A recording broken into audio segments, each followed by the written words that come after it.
Wakil Ketua DPRD Kabupaten Kampar, Iip Nur Saleh berharap pelaku pembakaran hutan dan lahan di Kabupaten Kampar dapat ditangkap dan diadili. Hal ini sebagai upaya efek jera sehingga Kabupaten Kampar dapat terlepas dari aktivitas karhutla.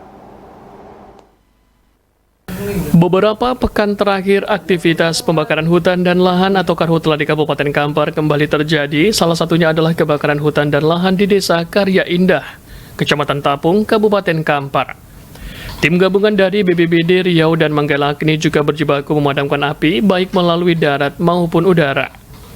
Lahan gambut sedalam 1 meter ini sudah terbakar sejak Sabtu 28 Juni kemarin. Lahan yang terbakar adalah kebun milik warga dan hingga kini luas lahan yang terbakar mencapai 30 hektar lebih. Untuk mempercepat proses pemadaman, 1 unit helikopter waterbombing pun dikerahkan ke lokasi.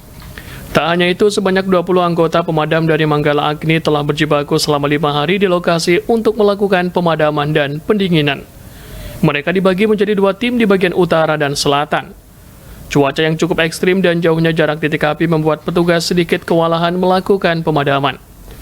Api semakin sulit dipadamkan karena hembusan angin yang cukup kencang. Jarak api yang cukup jauh ke dalam area juga mempersulit petugas melakukan penyemprotan. 3 unit mesin pompa air juga telah difungsikan untuk mempercepat proses penyedotan air.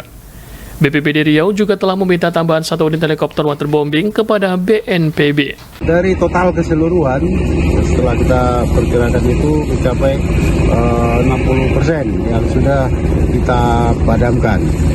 Tetapi walaupun 60%, 40% lagi itu bisa berpotensi apabila cuacanya ekstrim dan juga tidak dilaksanakan pemadaman secara total. Jadi ini harus tetap dilaksanakan pengawasan dan pemadaman. Ada penambahan personil hari ini, Pak? Saat ini kita tambah 2 orang. Kemarin kita ada 18, sekarang kita genap 20. Berapa total lahan Bang yang terbakar sampai saat ini, Bang?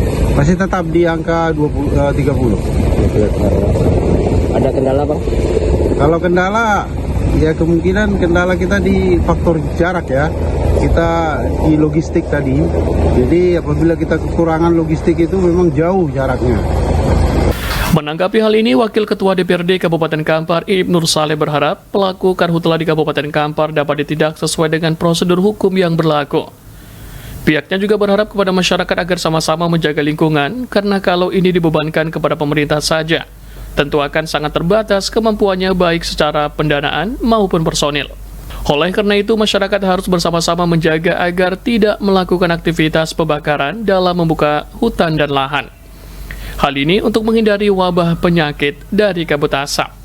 Bukan hanya merusak kualitas udara di tempat yang bersangkutan, tapi juga akan melebar ke daerah yang lain, sehingga berdampak kepada kesehatan masyarakat.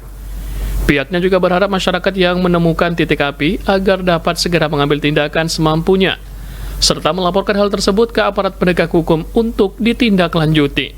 Ya, karena beberapa waktu ini musim kemarau sudah melanda tempat kita, meskipun dalam beberapa minggu ada hujan sekali 2, itu pun pada malam hari, tapi potensi kemarau di siang hari cukup tinggi sehingga kekeringan ini cukup memprihatinkan. Salah satu hal yang kita khawatirkan memang karhutla. Kita berharap pertama tentu kepada masyarakat agar sama-sama menjaga, karena kalau ini dibebankan kepada pemerintah saja tentu akan sangat terbatas kemampuannya baik secara pendanaan maupun personil. Oleh karena itu kita menjaga bersama masyarakat, kita himbau di mana titik api yang bisa direlokasi atau dilakukan tindakan pemadaman segera, tolong didahulukan. Tapi ketika tidak mampu, harap menyampaikan kepada aparat setempat, baik aparat desa maupun polsek-polsek yang ada di wilayah tersebut. Karena kalau ini berdampak besar, tentu wabah asap ini bukan hanya merusak kondisi udara di tempat yang bersangkutan, tapi juga akan melebar ke daerah yang lain, sehingga ujung-ujungnya juga berdampak kepada kesehatan masyarakat. Jadi harapannya kepada masyarakat, bila ditemukan titik api, ambil tindakan segera semampunya, tapi jika tidak, maka dilaporkan kepada pemerintah setempat dan kepada pemerintah daerah. Tentu kita berharap kondisi ini kita juga mesti siaga bagaimana pemerintah daerah bisa tanggap merespon informasi-informasi masyarakat bekerja sama dengan Forkompinda baik itu TNI maupun Polri untuk menjaga sehingga tidak terjadi karhutlah yang muncul dari titik api yang ada di wilayah Kabupaten Kampar. Dengan koordinasi yang baik antara pemerintah dengan aparat penegak hukum diharapkan dapat memberikan dampak positif terutama untuk pencegahan karhutla di lapangan. Dari Kampar, Yogi Sasta dan Eka Putra melaporkan.